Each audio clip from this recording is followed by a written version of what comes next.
It's time for another cold front. And a day before Halloween, you know we're going to get spooky. Today we take a look at the scariest storms of 2016. The cold front starts now.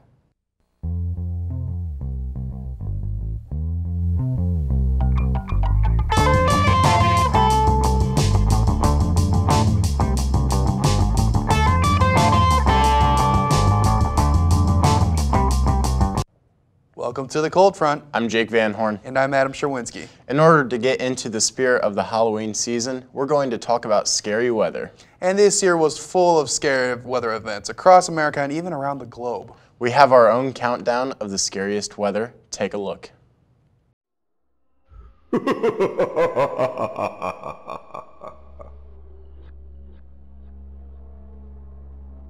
Number 10. Quite the hefty snowstorm hits California. After a wet January aided the drought situation in California, February was much drier. In fact, it was the 14th driest February on record. However, by mid-March, a strong jet stream set up and funneled in moist air from the Pacific. In the highest parts of the Sierra Nevada mountain range, snow was not measured in inches, but rather in feet. Sugar Bowl Ski Resort accumulated 125 inches of snow in a 10-day period. Number 9. Winter Storm Jonas packed a punch in the Mid-Atlantic, Appalachians, and the Northeast. The system dumped several feet of snow as it moved northeast, with the largest snowfall being measured at 42 inches in the mountains of West Virginia. In total, locations in 14 different states recorded at least a foot of snow. Number 8. Dodge City, Kansas dodges a bullet. On May 24th, a supercell thunderstorm fired along an outflow boundary and it spawned multiple tornadoes. While there was some damage to the west of town, the tornado passed only 3 miles away from the city that 27,000 people call home. Number 7. In late June, a combination of steep mountains and heavy rainfall brought deadly conditions to West Virginia. Flash flooding killed 23 people and damaged thousands of homes and businesses. Storms lined up and kept dumping rain over the same areas, and a phenomenon known as training. Close to a foot of rain fell in a 12-hour time span. Number 6. Deadly heat struck Southeast Asia this spring. Lodi, India hit a high temperature of 123.8 degrees Fahrenheit on May 19th, shattering the country's record that dated back to 1886. Number 5. Tornadoes carved a path through Indiana and Ohio on August 24th. This event is high on our list because the event was not forecasted to be that severe. The day started with a tornado in Kokomo, Indiana, and the outbreak grew from there. In all, 21 tornadoes were confirmed, with the strongest being an EF3 and producing winds of 160 miles per hour in Woodburn, Indiana. Number 4. In Texas, it wasn't tornadoes, but softball-sized hail that caused plenty of damage and a scary situation. The hail came crashing through the windows and caused an estimated $2.5 billion in damage across the Lone Star State. Number 3. A dry winter and spring led to dry vegetation fueling a massive Canadian wildfire in May. Once the fire started, a combination of unseasonably warm temperatures, low humidity, and strong winds only helped to spread the fire, which burned an estimated 1.5 million acres. This led to the largest wildfire evacuation in Albertan history and is the costliest disaster in Canadian history. Number 2. In late February, a strong low-pressure system moved across the country, and it was a two-headed monster. The Ohio Valley experienced a heavy snowstorm, with LaPorte, Indiana reporting 17 inches of snow. On the other hand, the South was dealing with tornadic storms. 61 tornadoes tore across the South and Mid-Atlantic, including 4 EF3s. The tornadoes took the lives of 7 people. Number 1. How could we make it through a countdown of the scariest weather events of 2016 without bringing up Hurricane Matthew? It started as a wave off the coast of Africa in late September, but by the time it made its way into the Caribbean, it rapidly intensified. The storm strengthened into a Category 5 with sustained winds of 160 miles per hour. It finally made landfall in Cuba and Haiti on October 4th as a Category 4 storm. Matthew then tracked north, moving along the coast of Florida, Georgia, and South Carolina before making landfall as a Category 1 hurricane in North Carolina on October 8th. The storm claimed 44 lives in the United States as a combination of storm surge, high winds, and flooding. As for the highest recorded wind speed in the U.S., 107 miles per hour in Cape Canaveral, Florida. That was really interesting. Wow. So we've got a lot to talk about here. I mean, we could just go and dive into more details. What do you think about all of this? Like, it's pretty intense events. It was. So number 5 on our list, the August 24th tornadoes in Kokomo and one in Fort Wayne. That was probably the biggest event that had an impact on me personally, because so my mom actually sent me a video from that Woodburn tornado. I remember you showing me that, from our front porch, so she could actually see that EF3 from the front of our house, and it had an impact. You know, kids that I went to high school with and other high schools. I knew them fairly well, and it had an impact on their community. Oh yeah, that was. I think what made it so scary was that everyone got caught off guard. No one expected, forecasters, broadcasters, no one expected the weather to be that bad for that day. They knew thunderstorms and maybe 1 or 2 tornadoes, but we had a mild outbreak. It was a pretty decent outbreak, for sure. I mean, it was one no one expected, and I mean, we had a few of our own guys go out there and had from Vuzit went out there and get a few tornadoes, and they got a little bit of video of that as well, and they said it was just insane. Like, they got done with classes and they were like, okay, let's go out and chase. Like, and I was in the back and forth between my house and here, and I was just like, well, I got to go to social media because VUTV was still working on getting going, because we had our first day of class. Wasn't that our first day of classes? Yeah, very close. First day of classes. No one was really ready for VUTV quite yet. We were still in the beginning of our stages of that year, or of this early semester, and I mean, I was on social media, you were on social media, everyone's just like, what is going on? This couldn't have happened at a worse time. I was just shocked by it. And then some of those LCLs on those storms, which were basically the base of those storms, some of those were pretty low. And I mean, I couldn't fathom some of that. And then even some of these other ones, Winter Storm Jonas, I remember the Weather Channel made a huge thing about Winter Storm Jonas, and I thought it was a run-of-the-mill for the most part, but there were places that saw really intense snowfall, really intense stuff overall. Well, I know New York City, they picked up historical snowfall, and I think that was kind of the big story about Jonas, was not that it dumped so much snow. I mean, that was a large part of it, but it was the cities that it impacted, major U.S. cities along the eastern seaboard. And so, I mean, going back to, I guess, Winter Storm Jonas, as the Weather Channel calls it, because the National Weather Service doesn't actually name winter storms. That's a Weather Channel thing. But, I mean, it did have a big impact on the eastern seaboard. Now, number 7, the June flooding in West Virginia. That was bad. That was a very scary situation, a lot of rainfall in a very short amount of time. And so, you know, you could see the impact. It killed several people. It damaged thousands of homes and businesses. And one of the things that, you know, maybe a lot of people don't know about this system is that it had an impact on PGA Tour golf as well. The Greenbrier is in West Virginia, and it actually flooded to the point where the tournament that was going to be held in mid-July was canceled because the entire course was under several feet of water. That's just insane. That's just there crazy. were some professional golfers on Twitter tweeted out a couple of pictures, and I saw them, and there were 10, 15 feet of water on the course. So that's pretty hard to play through that. I know. I mean, yeah. Bad enough that in Florida you got alligators, and you know, then you got flooding waters in Talk West Virginia. about a water hazard. Exactly, exactly. Yeah, and then the Dodge City missing those tornadoes. I mean, Kansas typically does get tornadoes, but man, that was a close call. That was a close shave. That was very close. All right, when we come back, Jake has an interesting look at the weather and how it could affect Game 3 of the World Series. Plus a look at some national weather headlines and the forecast for Halloween. You don't want to miss it.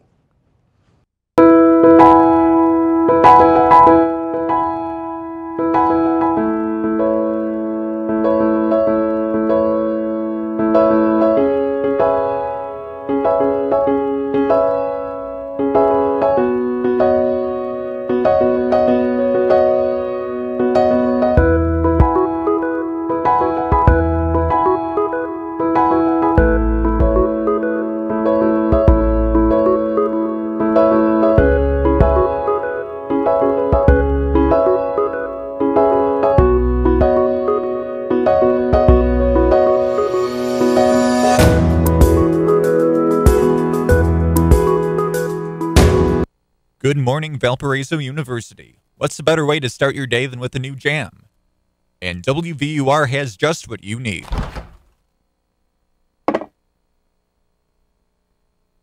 But if you close your eyes, does it almost feel like nothing changed at all? And if you close your eyes, does it...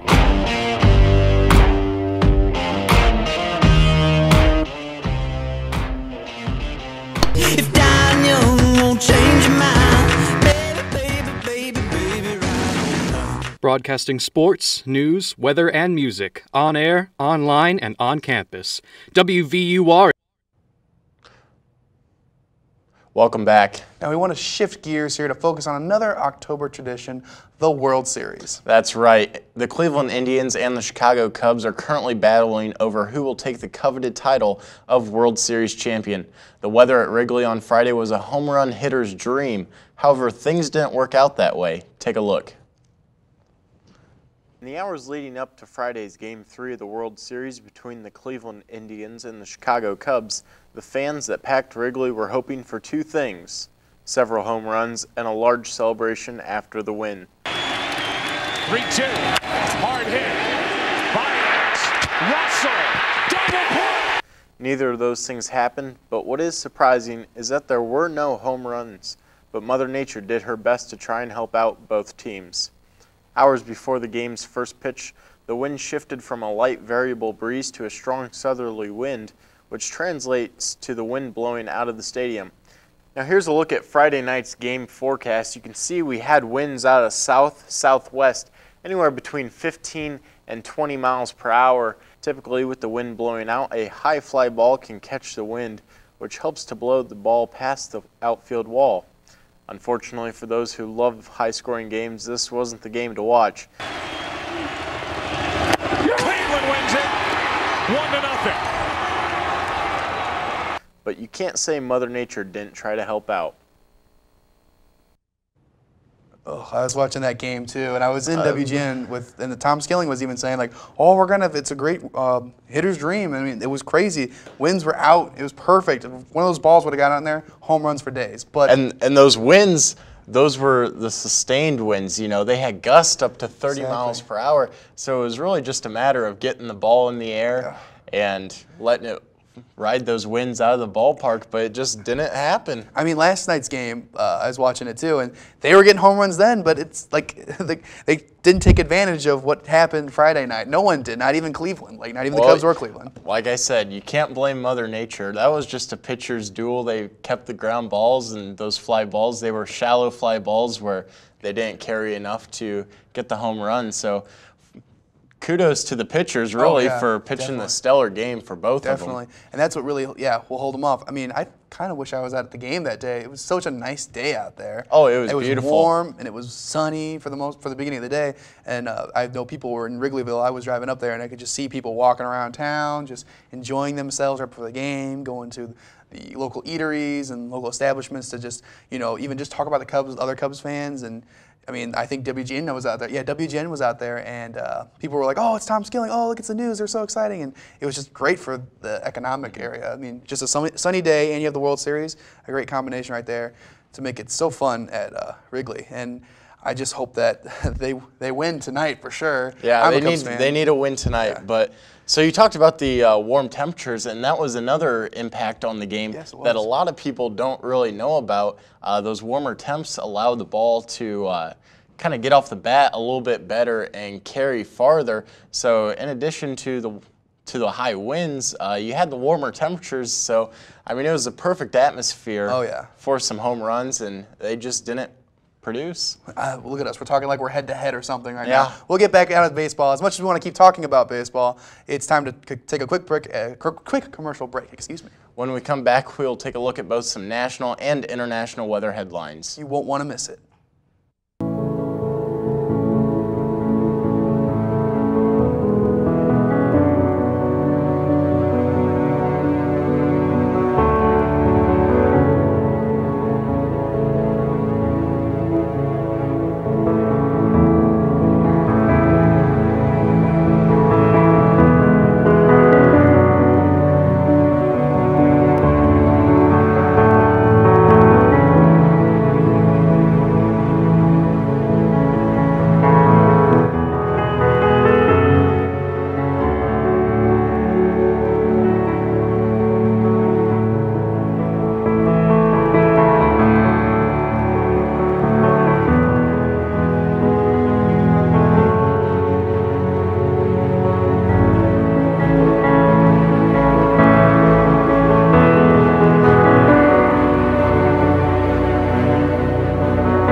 Valparaiso University, where passion meets purpose. Welcome back to the cold front. Now, although earthquakes aren't directly related to meteorology, they have been making the headlines the past couple of weeks. Take a look. Two strong earthquakes hit central Italy on Wednesday night. The first was 5.5 magnitude. The second one, almost 2 hours later, was 6.1. If you look behind me at this once lovely 15th century church, the first earthquake produced a couple of big fissures in the structure of the church, but the second one completely destroyed this beautiful building. We've seen this repeat itself in some of the other villages in this area. The first earthquake did substantial damage. The second earthquake was devastating. So far, we don't have any reports of loss of life and only minor injuries. That's probably due to the fact that a massive earthquake hit this area in August, killing almost 300 people. This is Barbie Latzanedo for CNN in Cannes. Now, Italy has been rattled by earthquakes over the last couple of days, and news broke once again this morning that yet another earthquake struck Italy, this time a magnitude 6.6. Now, back in the States, we've had some wintry weather begin to creep its way into some forecasts. Michigan, Saginaw, Michigan, I think had a reported inch of snow already as accumulation, and that's just the beginning. I mean, this is October we're talking about. And I saw earlier this week, you know, places like upstate New York, Vermont, and New Hampshire, they were dealing with some snowflakes too. So winter is coming, and I don't know if I'm prepared for it. I think that's funny because I saw a picture today on the Weather Channel that they showed a pumpkin with snow on it, and I'm just like, two clashing seasons right there. I'm still thinking about Halloween, not thinking about Santa Claus quite yet. We haven't even gotten to the turkey. It alone, we're already thinking about, you know, sleigh rides. So it's just, whew, it's already coming. I am not ready for it at all. Also, we've had Hurricane Sandy recently, 4 years ago, hit New York this time, New York and New Jersey 4 years ago today, or yesterday actually, the 29th. So that they've had a big memorial up there, and it's still, the area has not fully recovered from what it had a couple years ago. So prayers go out to those folks, and we hope that the best, and it's just, that was a powerful storm. That was such a powerful storm. You talked about the snow and the cold temperatures, but don't worry, I don't see any of that in the forecast. Oh, thank goodness. So we're going to head to another commercial break, but when we return, I'll give you that forecast for Halloween and the rest of the work week. Stay tuned.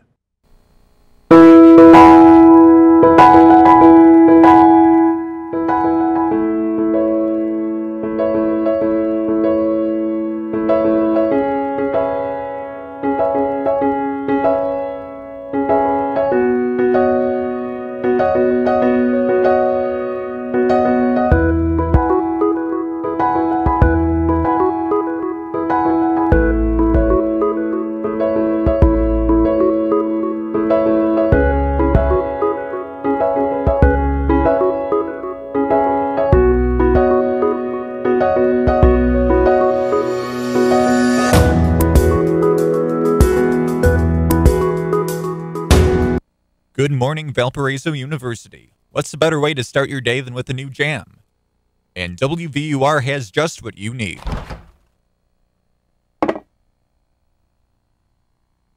But if you close your eyes, does it almost feel like nothing changed at all? And if you close your eyes, does it...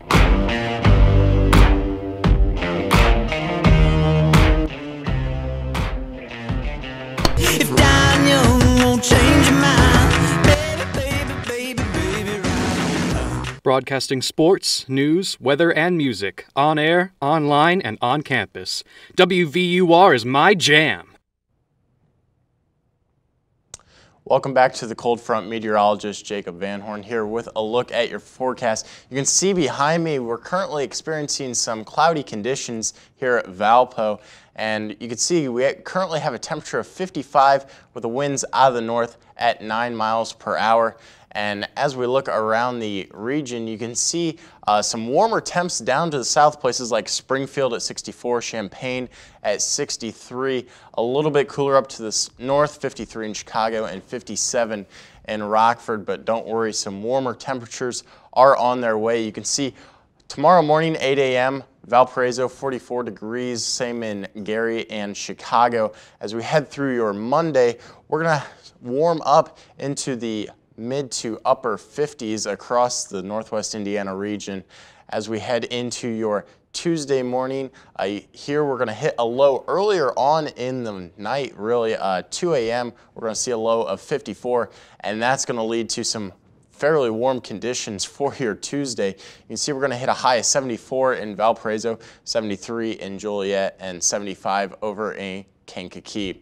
Now looking at current radar, you can see there's not a lot going on to our west. Off to our east, we do have a few showers, but those are going to continue to push their way off to the east and stay out of our area. So over the next couple of days or so, we're going to see some cloud conditions here tomorrow noon. We're going to see those cloudy conditions, and they're going to stick with us through Monday evening and into your Tuesday as well. See, by Tuesday at lunchtime, they begin to dissipate a little bit, and we have a slight clearing off to our west, and we're going to continue with those conditions over the next couple of days. Now, Game 5 tonight is a must-win for the Cubs. You can see first pitch at 7:15, 51 degrees. A few clouds lingering around and a wind out of the north-northeast at 5 to 10. And we just talked about those winds and how they have an impact at Wrigley. Now the wind will be coming in off the lake and really killing any fly balls, so don't expect to see too many home runs. But then again, we said that about the wind blowing out, so you never know. Baseball is a very weird game. Tonight, expect a low of 39 degrees, a few clouds and winds out of the east-northeast at 5 to 10 miles per hour. Tomorrow, we're going to see a high of 61, partly cloudy conditions, and winds out of the southeast at 10 to 15 miles per hour. And as we look at your 7-day forecast, your Halloween, 61 degrees. Tuesday, we make it up to 76, 72 for your Wednesday, with a chance of showers and thunderstorms. And really not too bad after that. We're going to see the 60-degree mark for your Thursday, Friday, Saturday, and even your Sunday with the return of some sunshine, maybe a few clouds, but overall, pretty solid forecast, if I do say so myself. I thought that was a very good forecast. I'll take those 60s back later on in the week, get us more fall-like conditions. And no snow. Even though we just talked about it, yes, temperatures very far away from the freezing point, so we're not going to have to deal with any snow anytime soon. I'm very thankful for that. Don't want any snow. Game 5 tonight. Big must win. Must win. Very important forecast going on. And Halloween's tomorrow. What do you think about Halloween? Would you get dressed up again or do anything for it or what? You know, I'm probably going to have to be stuck studying in my room or some sort of academic adventure, I'm sure. We've been the past couple years here, before even you got here, it was always Fridays and Saturday nights. Seemed to be like Halloween, Thursday nights even.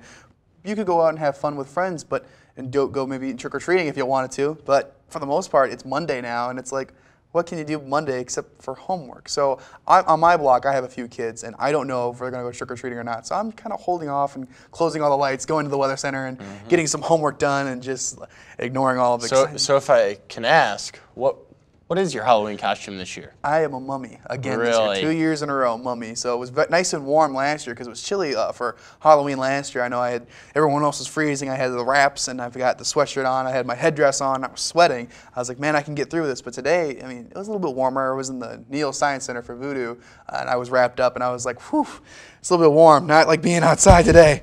Whew. So there's that.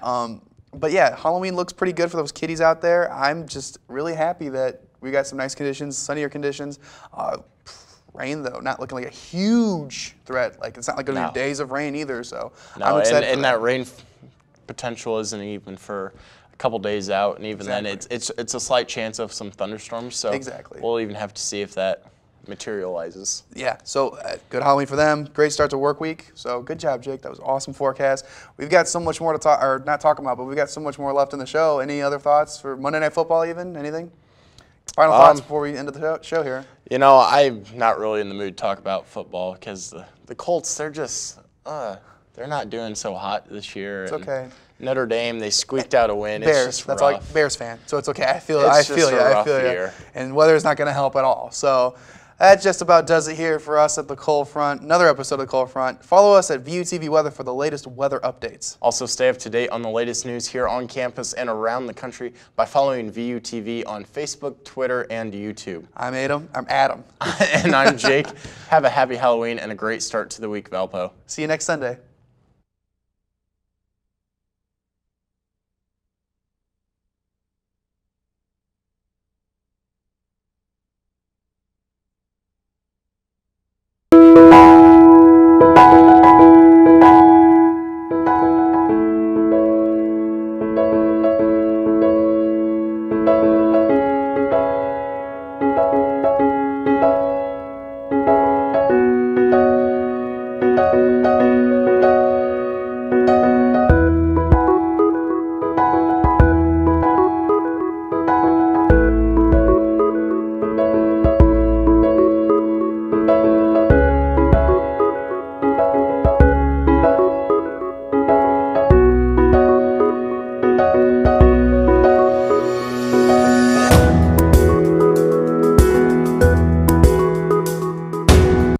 Good morning, Valparaiso University. What's a better way to start your day than with a new jam? And WVUR has just what you need.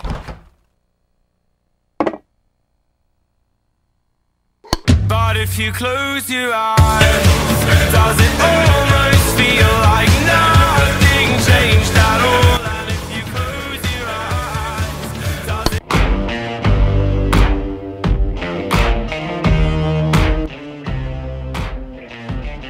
If dying young won't change your mind, baby, right. Broadcasting sports, news, weather, and music on air, online, and on campus. WVUR is my jam.